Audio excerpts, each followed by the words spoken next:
The recycling business should be thriving. Businesses and governments know that consumers and voters are becoming more concerned about the environment. But Australia is yet to implement policies that will stimulate demand for recycled material, and business is dragging its feet. There are a few pioneers who are making it work. Some are making good money. Others are taking a big gamble on a big payoff in future. Here's finance correspondent Philip Lasker. Just about all this waste is accounted for.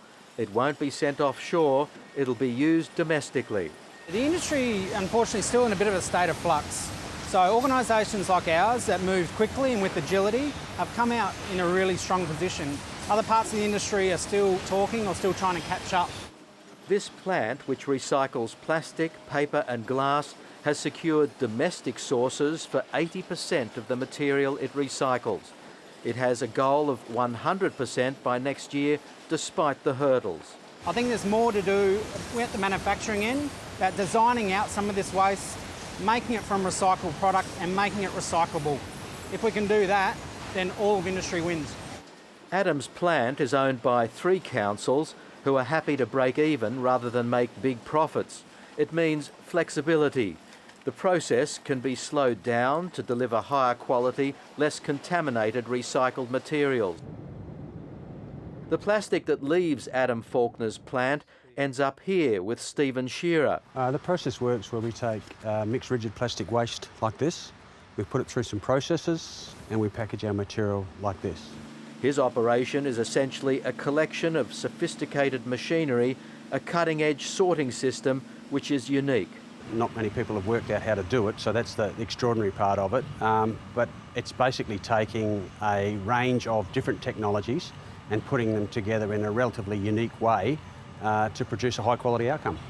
This sophisticated equipment replaces the sorting process that used to take place in countries like China. It means items can be taken from the recycling bin to produce the purest materials, all within the same facility. Stephen Shearer is just starting out, but he believes he'll eventually be exporting to the world because public pressure will inevitably deliver much more business.